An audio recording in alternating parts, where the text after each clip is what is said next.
Então, citando Voltaire, a arte da medicina consiste em entreter o paciente enquanto a natureza cura a doença.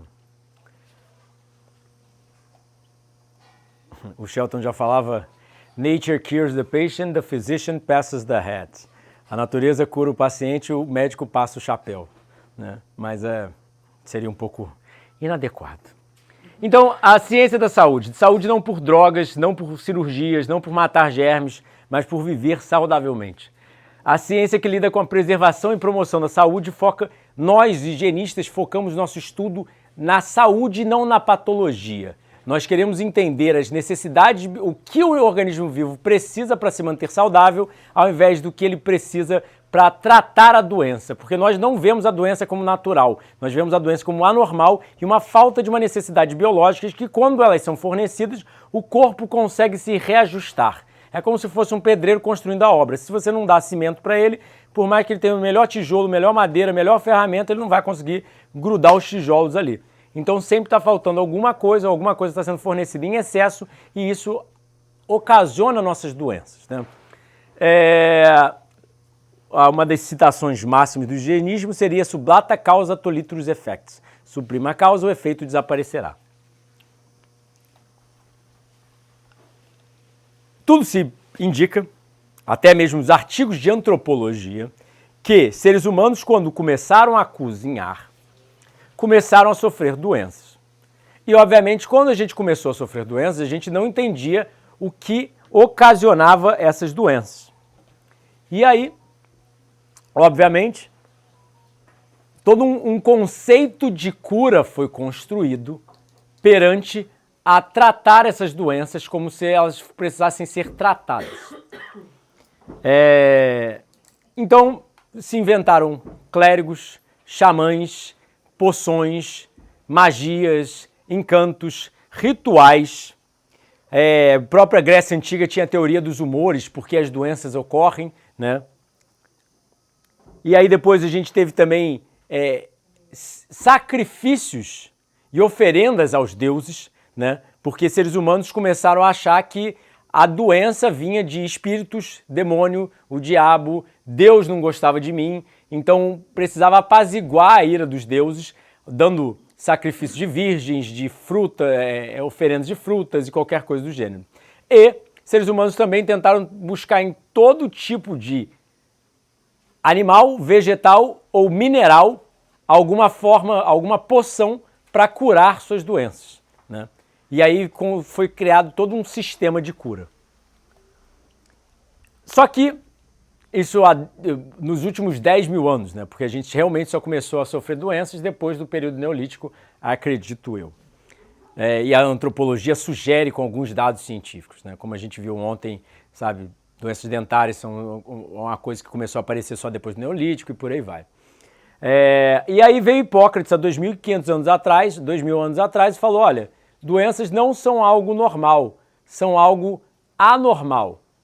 Ou seja, são algo que vem da causa e efeito. Ele foi o pai da epidemiologia também, né? A ciência sobre o povo, como a gente estuda hoje em dia, bioestatística e epidemiologia na faculdade. Próprio Hipócrates é citado como a natureza é o melhor médico. E aí, na Grécia Antiga, ou seja, nem há muito tempo atrás, há 2.000 anos atrás, os hospitais eram templos gregos, onde as pessoas eram cuidadas com jejum, frutas e outros cuidados à saúde, banhos de sol, ao invés de medicamentos sintéticos e cirurgias. E aí, na própria Grécia Antiga, tinham where there's poison, there's virtue, como eles chamavam. Onde tem veneno, tem virtude. Ou seja, quanto mais venenoso é o remédio, mais benéfico seria o remédio. Quanto mais te faz passar mal, mais te cura. E aí a gente hoje em dia vê os próprios remédios para crianças, né? Ou seja, eles dão um xarope extremamente amargo, a criança nunca gostava, e aí o que eles fizeram? Botaram glicose dentro do xarope para o cérebro achar que é bom e a criança tomar. Só que, se os seus instintos te sugerem que aquilo é obnóxio, vil, né? Tipo, que nem aquela coisa do agrião é bom. Agrião é bom para a saúde, vou comer agrião. Quem come um maço de agrião sem azeite, sem sal, sem estar cozido? Ninguém. É amargo pra cacete. E isso a gente já sabe a nível científico que o amargo é um indício de toxicidade. Ou seja, comparar, sempre vai alguém perguntar, mas comparar agrião com comida industrializada não dá, né? Convenhamos. Mas é óbvio que tem um pouquinho mais de toxicidade do que nossas plantas ideais, que obviamente forneceriam mais saúde. Quer dizer que não dá para comer? Eu como pimenta, a gente botou pimenta ontem na comida.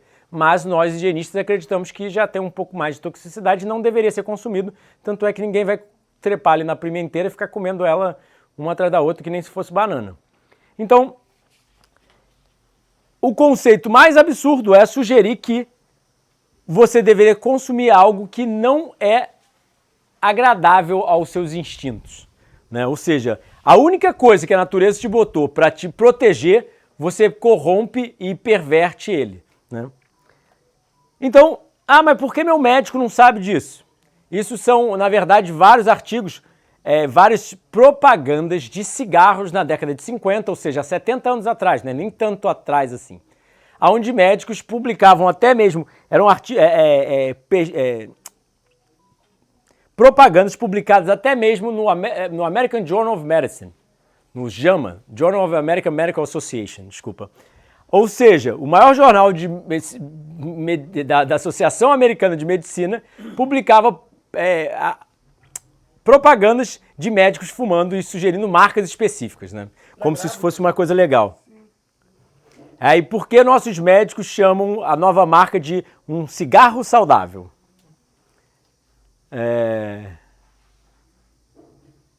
Fume um cigarro fresco. Eles recomendavam para grávidas, né? Ansiedade. Tem pior, tem o DES, né? Um remédio que foi recomendado para grávidas que deu câncer de sistema reprodutor em todas as filhas das mulheres que tomaram isso. Elas morrem cedo e sofrem de câncer no sistema reprodutor. Câncer vaginal, etc. Milhares de mulheres tomaram eles. Viraram as filhas do DES nos Estados Unidos. São chamados, né? Destribusterol é um nome grande de um remédio, né? E aí, um artigo médico-científico publicado por uma médica a saúde dos Estados Unidos a melhor no mundo. De acordo com a pesquisa dela, e os dados eu acho que mais recentes são 300 mil, mas ela já alega em torno de pelo menos 225 mil mortes por ano de doenças iatrogênicas. Ou seja, o que é doença iatrogênica? Doença causada por erros médicos. Ou seja, remédios, cirurgias, qualquer coisa. Então, ou seja, imagina morrer 300 mil pessoas só de erros médicos. Eu acho que isso é extremamente subestimado, mas é uma estimativa hoje em dia. A gente já sabe que é a terceira causa de morte no mundo. São erros médicos.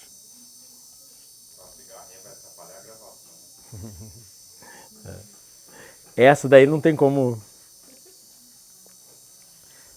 Só um engenheiro de som para tirar ela. Olha que louco. Estava tão concentrada que eu não tinha nem percebido esse cigarro.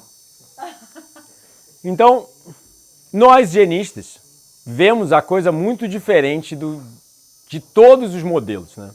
Eu já vou falar mais sobre isso, mas um dos parâmetros muito diferentes que nós vemos e um dos parâmetros que nós acreditamos ser muito importante, que ainda hoje é extremamente descredibilizado por uma grande parte da profissão médica. Eu tenho pacientes com câncer que falam que seus oncologistas falaram que pode comer de tudo, que dieta específica da espécie, ou seja, nós acreditamos que cada espécie tem uma dieta específica.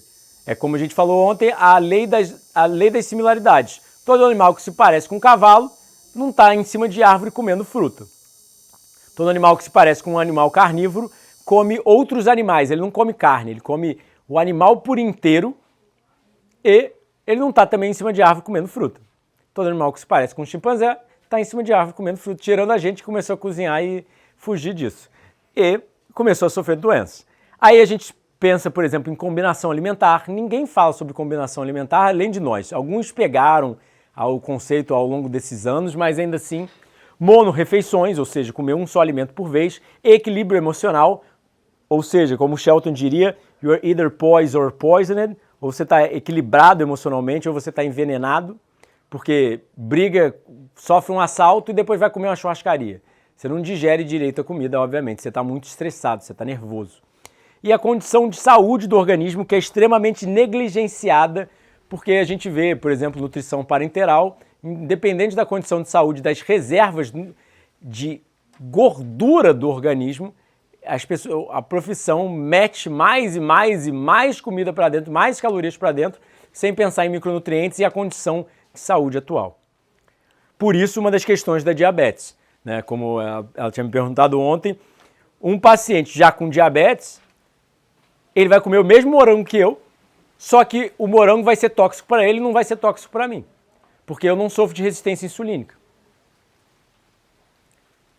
Então, nós chamamos de ortopatia, doença correta do grego. Ou seja, a doença, na verdade, não é o problema. O problema é o cafezinho, o dormir tarde, o que você come, o horário que você janta, a falta de atividade física, entre vários outros fatores. E a doença, na verdade, é o esforço remediador do organismo para corrigir o problema que você está causando diariamente para ele, inconscientemente ou ignorantemente. Ou, às vezes, conscientemente. Então, tosse, espirro, febre, diarreia, vômito, prostração muscular, inapetência alimentar. Tosse é um meio de desobstrução da garganta. Espirro é um meio de expulsão de muco. O que é o muco? É alguma coisa, a produção de muco vem de consumo de alergenos. Ele está jogando para fora aquilo. Assim que você parou de ficar doente, ele para de produzir o muco. O muco não foi produzido pela doença, o seu corpo produziu o muco em prol de autoproteção.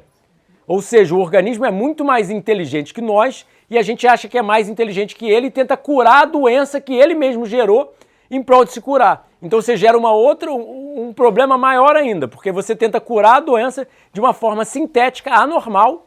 Dificultando o organismo. Vômito, diarreia. Ele não quer absorver, assimilar o que você consumiu, porque você consumiu alguma coisa estragada. Então ele bota para fora na hora. E prostração muscular e inapetência alimentar são parâmetros comuns da necessidade de um jejum, né? Aí, o que seria, por isso que eu falo, curando a cura? Sintomas são, na verdade, a forma da natureza indicar que alguma necessidade biológica não está sendo devidamente fornecida.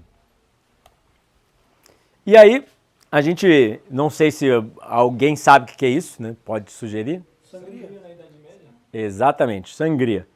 E aí... Tá complicado. Tá todo dia assim. Não sei o que rola. Então, citando o Dr. Shelton, a palestra é polêmica. Fazendeiros sangram porcos para matá-los, médicos fazem sangria em seus pacientes para curá-los. Em 1800, houve um grande descontentamento do povo em relação à medicina alopática do momento. A sangria, o uísque, né, porque médicos forneciam uísque para pessoas doentes ao invés de água. Janelas fechadas, evitar água, não recomendava higiene corporal, dieta não tem nada a ver com saúde, né? E aí temos o nascimento cada vez mais da matéria médica, né? Ou seja, a sangria de até meio litro de sangue, ópio, mercúrio, quinina, solução de ferro, uísque, láudano, chumbo, antimônio, arsênico, calomelano, né? Penicilina e por aí vai, né? Os remédios que foram criados há 200 a 100 anos atrás. E aí a matéria higienista. Sol, ar puro, água, dieta adaptada à nossa espécie, exercício físico, jejum, interação social, amor, contato com plantas e animais. E aí veio o Dr. Isaac Jennings, em 1830, com os conceitos já de Hipócrates, que Hipócrates e os gregos chamavam de Vix Medicatrix Naturae, as forças curativas da natureza, aonde o Isaac Jennings percebeu que, e ele mesmo chamou de o fazer nada de forma inteligente. Ou seja, nós higienistas não fazemos nada. Nós fazemos nada de forma inteligente, porque colocar um paciente para comer bem e jejuar e descansar e praticar atividade física é o fazer nada de forma inteligente perante a perspectiva higienista. O Jennings veio e deu pílulas placebo de pão e água para os seus pacientes e os pacientes ficaram impressionados com o resultado. E Yale condecorou ele como um médico famosíssimo nos Estados Unidos por curar doenças, etc. Ele veio 5 anos, mas ele falou, olha, essas pílulas só funcionam se vocês dormirem cedo, pegarem sol, praticarem atividade física, viverem de forma saudável.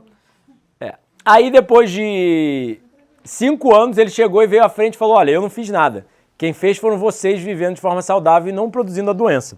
Ele foi ostracizado, proibido de praticar medicina, só que ele foi escrever um livro sobre o assunto, aonde veio depois o doutor... Veio vários sucessores a ele, eu acho que o sucessor a ele foi Troll, e foi pegando os artigos, os livros dele e refinando o conceito do higienismo até o que a gente tem no presente momento, né? Até a época do Shelton, por exemplo, ele achava que nozes eram essenciais por causa da proteína, né? Você entender que uma melancia tem proteína, né? A ciência vai evoluindo, a gente vai entendendo melhor sobre o que a gente vai fazendo. Mas, então, higienismo foi criado, na verdade, pelo Jennings com o nome de ortopatia, doença correta, mas foi acabado sendo chamado mais à frente de higiene por causa da deusa grega Higieia. Ou seja, são duas irmãs, Higieia e Panaceia. A Panaceia é a deusa dos remédios, a cura pelos remédios, e a Higieia seria a deusa da cura pela saúde. Então o Troll aí, a natureza não forneceu remédios para doenças, tem apenas penalidades. Não existe cura, mas um retorno à obediência. Ao Tilden, um pouco depois, a natureza retorna ao normal após hábitos enervantes são largados. Se não existem curas no senso geralmente compreendido. Se um tem um amor pelo tabaco, qual é o remédio? Parar de usar o tabaco.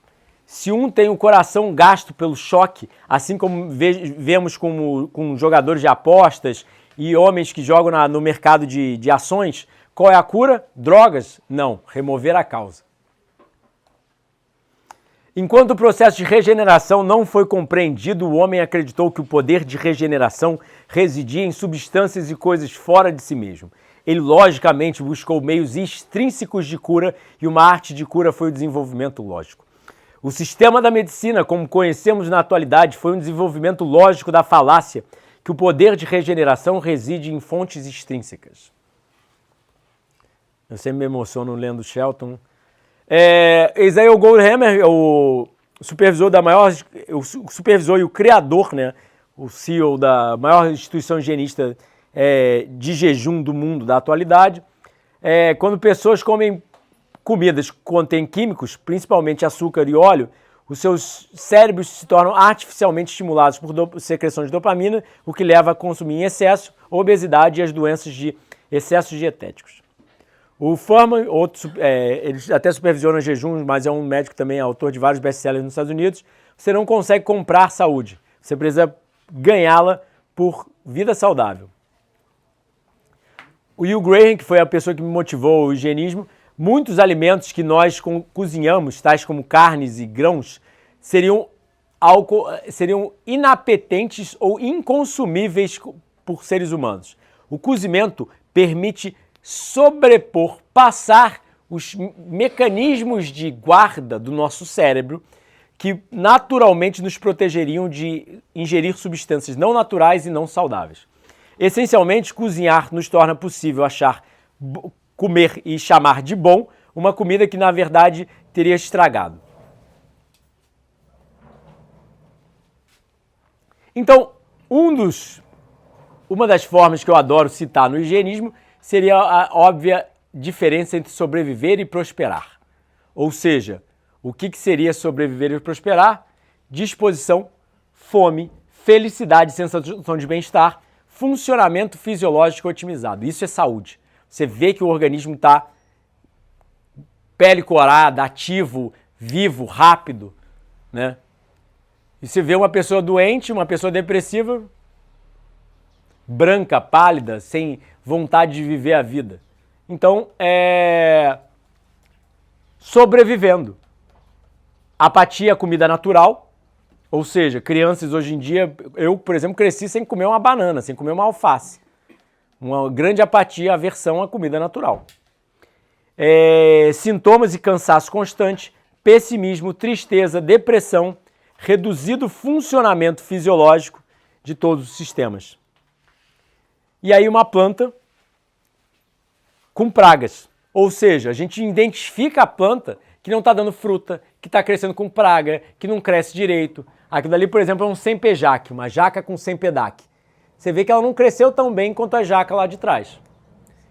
Isso, na verdade, é uma falta de alguma necessidade biológica para ela. O tronco já deveria estar grande e ela já deveria estar começando a quase dar fruta que nem a jaca lá atrás. Mas é uma jaca asiática que deve estar alguma coisa faltando para ela aqui. O que é sempedaque? Sempedaque é uma jaca asiática.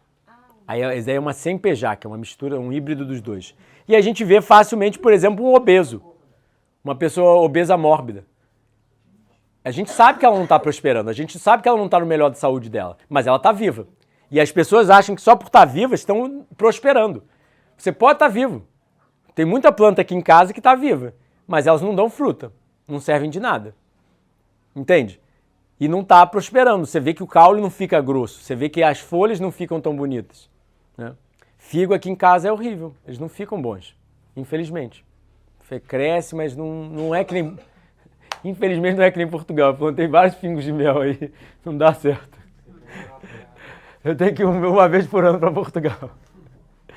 Então, por exemplo, nós vemos crianças na África passando fome. Também não estão prosperando, a gente sabe disso. Então aí eu te pergunto, o que você quer para a sua vida? Você quer sobreviver? Ser uma árvore que não dá fruta? Ou você quer prosperar? Essa que é a simples pergunta. Porque tá vivo? Qualquer um consegue viver até os 40 anos. A gente vê gente vivendo de comida processada até os 40 anos, vivendo de carne até os 40 anos. Quem que vive mais e vive com menos problema de saúde vive melhor? De acordo com a literatura, as zonas azuis. Né? Então, alopatia significa doença inversa. Ou seja, a alopatia visa paliar, tratar ou suprimir sintomas através de medicamentos sintéticos, cirurgias, remoção de órgãos, matar micro-organismos patogênicos. Dieta é amplamente vista como algo secundário que não tem a ver com a etiologia da doença, ou seja, a causa. Paliar a doença com remédios e não remover suas causas é como apagar o fogo sem extinguir o incêndio. Ou seja, apagar o alarme de incêndio sem extinguir o incêndio. Ou seja, você toma um remedinho para dor de cabeça, parou a dor de cabeça. Você toma um remedinho para dor, parou a dor. Mas é isso que você quer? O problema continua pegando fogo. Você só não está mais sentindo, você está dopado. E aí, a doença é benéfica. Você precisa sentir a dor para mudar o seu comportamento. Se você não sente a dor, se eu não tivesse tido diabetes, problemas na coluna, etc., eu ia continuar comendo o que eu quero. É mais gostoso, comida processada, entre aspas, né? É mais gostoso quando a gente está realmente viciado. Eu curto E aí? como exemplo do meu pé, pô. Eu tenho uma insegurança hoje com... nem tanto, mas tipo, eu tenho joelhete. É porque antes eu era menor e meu pé já era grande. Eu usava sapato apertado pra não ficar tão aparente e doía. Só que passou um tempo e parou de doer. O meu corpo foi se adaptando, só que a forma que ele se adaptou foi o joelhete. Então, quando parou de doer, eu fiquei com uma deformação. E o joelhete pode ser outro símbolo aí. Que nem apendicite. Se você remover o apêndice, não tem mais como ter apendicite. Se você remover a amígdala, não tem como ter mais amidalite. Não faz muito sentido. Tipo assim, é que nem o Shelton brincava. Então, remove a cabeça. Se tiver dor de cabeça, remove a cabeça. Pra que ter a cabeça? Pra que ter o coração? Remove. Entende? Ele brincava que a profissão médica só não tira o coração e a cabeça porque você morre, porque o resto do corpo dá para ir tirando partes e você vai sobrevivendo, né? E aí as pessoas cansam da medicina alopática, elas fazem o quê? Elas vão para a medicina naturalista, a medicina alternativa, como é visto.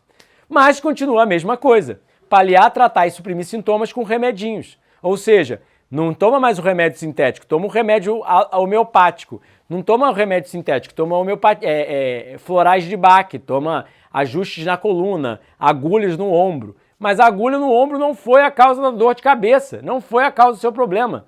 Como introduzir a agulha ali no ombro vai curar o seu problema? Entende? É como o Shelton dizia, é impossível tornar um bêbado sóbrio enquanto ele continua a beber. Então,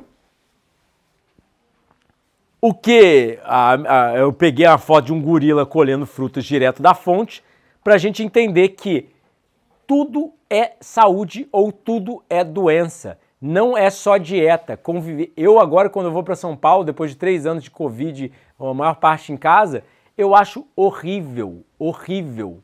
Eu vou por causa de interação social, por causa de trabalho, por várias coisas. Mas é horrível, eu adoro o meu jardim. E eu não adorava tanto quando não tinha tanta planta. O ato de colher, o ato de ver o verde, o ato de estar entre as plantas é um requisito à saúde. E a gente já sabe de dados científicos de, por exemplo, crianças que crescem em áreas verdes têm maior QI. Pode te interromper, mas eu sou a prova disso. Meu filho está com 6 anos e onde ele vai, a avaliação que ele faça em colégio, todo mundo comenta. Como ele é inteligente, ele tem 6 anos, meu Deus. E ele desde pequenininho, de noite, vivendo no meio de plantas e animais. E assim, não tem assim, eu e o pai dele somos normais. Ninguém fala, ó, como você é inteligente. Mas ele, todo mundo fala que ele é inteligente. Crianças que cresceram, por exemplo, tomaram antibiótico, mas cresceram em contato com um cachorro, tem repovoação da microbiota intestinal. Ou seja, o antibiótico mata a microbiota e cachorros auxiliam a melhorar a microbiota da criança. Uma microbiota saudável protege o cérebro, protege tudo, né? Então, o que é o higienismo? Nós não curamos doenças. Nós reproduzimos os fatores de estilo de vida que seres humanos praticaram durante milhões de anos na natureza e são contemporâneos à vida. Ou seja, o jejum, um organismo unicelular, no início do planeta, já fazia jejum. Ou seja, há bilhões de anos atrás, o primeiro organismo unicelular que apareceu já tem esse mecanismo de conservação e produção. Conservação e produção, que a gente chama de alternar o interruptor metabólico, né? Mudar de queima de carboidrato para queima de gordura e com isso ligar os mecanismos de regeneração. Ou seja, uma salamandra tem isso, uma mosquinha de fruta tem isso, uma minhoquinha tem isso, plantas têm isso. Entende? Um crocodilo tem testosterona. As pessoas se acham tão únicas, mas elas não entendem que é um processo criado pela natureza, Deus, quem quer que seja, que são leis físicas fixas. Você não consegue quebrar a lei da gravidade. Pula de um prédio, você vai ver você morrendo. É a mesma coisa com as pessoas. Ah, meu avô chegou aos 100 anos. Ele chegou aos 100 anos, não é porque ele comeu um pouquinho de carne e comia um pouquinho de tudo. É porque ele dormia às 8 horas da noite. Porque ele parava de jantar às 5 da tarde. Isso durante décadas. Entende? Mas cada um, né? Você não precisa do tratamento. A febre, a inflamação, a tosse constituem um processo de regeneração. Apenas saia do caminho e permita eles completar o seu trabalho. Não tente ajudar a natureza. Ela não precisa da sua ajuda ridícula, ínfima. Ela apenas pede que você pare de interferir. E aí, só para finalizar, são muitos conceitos e muitas leis dentro do higienismo, mas uma das coisas mais simples de entender, que as pessoas não entendem que a própria fisiologia humana erra drasticamente, qualquer criança consegue diferenciar, é a questão de energia e combustível. Ou seja, todo mundo fala, o que eu como para ter mais energia? Vai para uma churrascaria, come muita caloria, se entope de, não vou falar palavrão, se entope de carne, energético, bebida, e você vai ver que você vai ter muita energia, não é verdade? Não. Você volta para casa e quer ir dormir. Por quê? Porque ingerir qualquer coisa faz o corpo metabolizar aquilo para transformar em célula viva, para incorporar ao seu organismo, para virar mais você. Isso é um processo muito dispendioso de energia. Sim, energia vem do tanque, da bateria do carro. O combustível vem do tanque do carro. Um carro, a gente pode olhar para um carro, ele não roda sem a bateria, mas também não roda sem o combustível. O seu corpo precisa do combustível que entra para o seu intestino através da comida, mas ele precisa do recarregamento da bateria todo dia de noite. Se você não dormir um dia, você se sente péssimo. Você pode morrer até 10 dias sem dormir. É pior, ou seja, como o Matthew Walker fala, ficar sem dormir é muito pior do que ficar sem comer. Você morre muito mais rápido. Então, tirando o ar, dormir é a segunda necessidade biológica maior. Talvez a água ali também debatendo junto com... Mas dá para ficar vários dias sem água, mas... Não estou sugerindo isso, né? Porque sempre vem os haters da internet e falam, mas você falou que vive sem água. Tô tão desidratado que eu urino o dia inteiro, né? Então, é muito simples. O sono é a bateria do seu carro. O combustível, a comida é o combustível do seu carro. Sem um ou sem outro você não roda, mas a fisiologia humana sugere que comida fornece energia. Então, vive comendo uma pizza no final do dia e tomando um energético e você vai ver que você vai estar sempre enérgico, né? Você não precisa mais dormir. Se comida fornece energia. E aí a gente vê os próprios estimulantes, por exemplo. Um estímulo compensado e um não compensado. Ou seja, o compensado é a atividade física. É você malhar, você tem um benefício depois. É um estímulo, mas isso aqui tem um benefício. O café, por exemplo, é que nem chicotear um cavalo. O cavalo está cansado, você chicoteia ele, ele vai mais rápido, ele vai mais rápido, ele vai mais rápido. Até um ponto que ele não tem mais energia, ele cai e desmaia, passa mal. E é isso que a gente faz com cavalos e é isso que a gente faz conosco mesmo, tomando energéticos, cafeínas, estimulantes que a gente chama de café. Ou seja, o mais interessante é que o estímulo não compensado é que o catabolismo supera o anabolismo. Ou seja, os usuários precisam de mais e a mesma dose não tem um efeito inicial. Você tem uma narcotização do sistema nervoso. Ou seja, você começa a degradar mais do que construir. Você começa a envelhecer mais rápido do que você regenera. E um dos últimos conceitos seria a teoria dos germes, o milieu interior. Ou seja, o Pasteur veio e falou que os germes eram a causa da doença. Então a gente tinha que esterilizar tudo e é o que a profissão médica faz. Você vai para o hospital, é tudo esterilizado, é tudo limpo. E, no final das contas, nós precisamos de germes, de bactérias. Nós temos até mesmo dentro do microbioma intestinal, não sei se vocês sabem o que é a microbiota, nós temos o microviroma. Ou seja, existe uma parte da nossa microbiota são vírus. E a gente está tentando matar os vírus, sem entender que a gente cria uma guerra conosco mesmo, com nós mesmos. Então, o próprio Pasteur é dito que ele, no leito de morte dele, falou, Bernard está certo, o germe não é nada, o milieu interior é tudo. Ou seja, Pasteur sugeriu a teoria dos germes, que a gente tinha que matar todos os germes, por isso até mesmo o cozimento da comida se tornou mais frequente. E veio Bernard e falou que não, se o ambiente interno está saudável, os germes não são nada, eles não fazem nada. Eles só se tornam patogênicos quando a gente não está saudável. E hoje em dia a gente já tem vários indícios para isso, tirando o fato que nós higienistas, por exemplo, o Shelton falava, minhas crianças brincam com gente com pólio, com qualquer tipo de doença, desculpa, pólio não, qualquer tipo de doença infecto-contagiosa, que eu sempre misturo do inglês, smallpox, catapora. Entre várias outras, né? E as crianças dele não pegavam essas doenças. Eu conheço crianças higienistas que nunca ficaram doentes. Eu tenho 16 anos que eu nunca tive uma doença, tirando um espirro ou alguma coisa assim, quando eu estou exposto a um perfume ou alguma substância alergênica. Mas eu tinha vários problemas respiratórios, vários, de ter que operar e não conseguir respirar mais por uma narina. 16 anos sem nada. Então, só finalizando, cura versus regeneração. Não existe cura, esse conceito é muito prepóstero. Ou seja, você toma uma substância e tudo vai embora. Existe regeneração. Você corta, o organismo começa a reconstruir. Você quebra o osso, ele mata células velhas, ele constrói tecidos, células novas, ele joga aquilo para fora e reconstrói o osso, volta a se religar. Não é verdade? Fratura exposta até, a pessoa volta a andar, quebra qualquer osso e volta para o lugar. Impressionante. Quebrou o osso, quebrou o meio. E como se religou? Que cimento é esse que se religa por dentro? Autofagia. Então, regeneração é um processo biológico e não uma arte. É tanto uma função dos organismos vivos como respiração, digestão, circulação, excreção, proliferação celular ou atividade nervosa. É um processo incessante, constante, como a Terra girando em torno do seu eixo. O homem não consegue duplicar ou imitar, nem fornecer um substituto para o processo.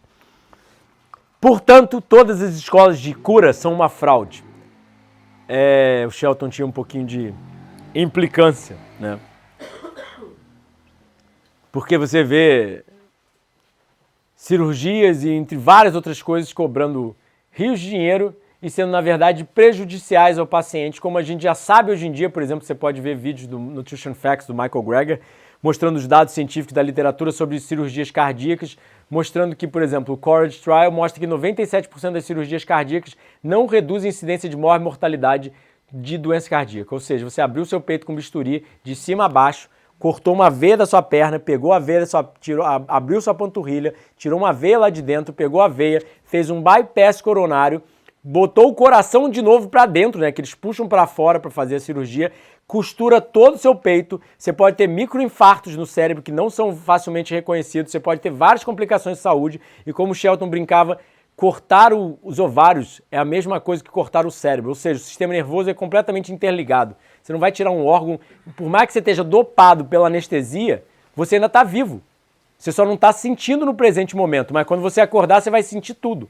O trauma no sistema nervoso que deve acontecer, que deve levar até doenças psicológicas, neurológicas que a gente nem imagina, né? Mas, como circuncisão, por exemplo, cortar uma parte do pênis de uma criança muito antes dela conseguir compreender o que é a vida, né? Mas presentes das escolas de cura, como Shelton diria. Toxemia, ou seja, nós sugerimos que a doença geralmente começa a vir pela toxemia, ou seja, um veneno no sangue, né, do latim. Não vou entrar em tantos detalhes, mas é a fome verdadeira, ou seja, é um dos excelentes indícios da saúde. Fome verdadeira é o quê? Te ofereço uma banana, você tem maior prazer em comer banana, você tem maior prazer em comer caqui, comida que a natureza dá por si só, sem sal, sem açúcar, sem tempero. Fome falsa é o quê? Literalmente. Isso aqui é o Fuhrman explicando fome verdadeira, né? Um desses médicos que ele jejuou 46 dias com Shelton, por causa de um machucado atlético, que ele era um patinador profissional, né?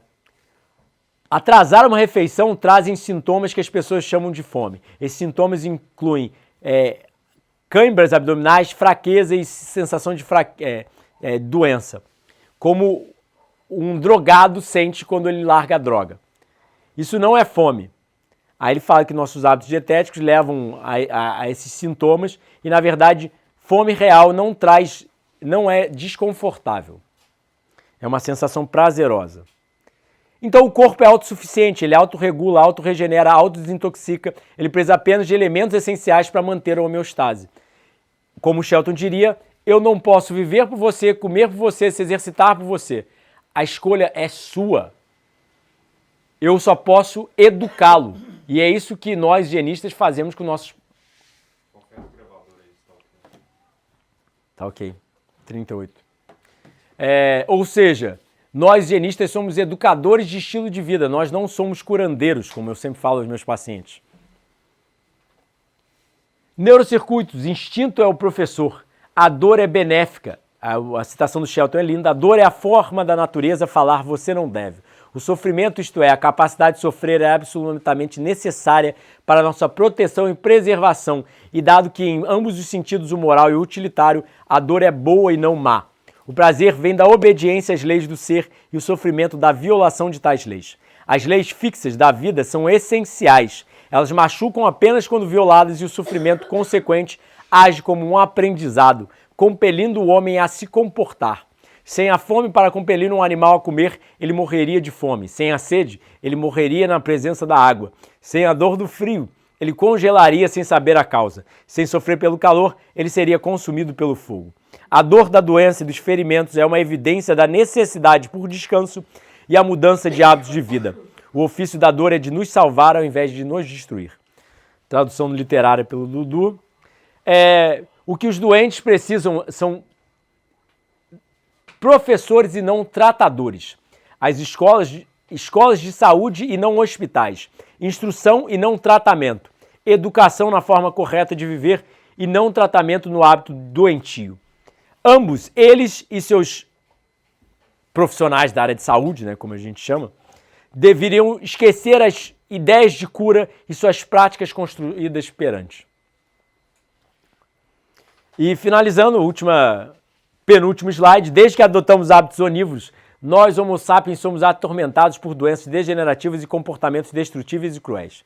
Após adotar uma dieta crua de frutos e vegetais, atualmente vários seres humanos têm revertido degenerações físicas e superado doenças, vivenciando completo rejuvenescimento físico e mental. Em todo o mundo, o aumento do consumo de frutos pela manhã e no almoço, salada de vegetais para o jantar, com uma pequena porção de abacate, nozes ou sementes, instigou uma nova condição nomeada pela ciência médica como saúde. E uma frase da mulher do Graham, que eu gostei muito e acabei pegando: Let all be healed, let all be loved.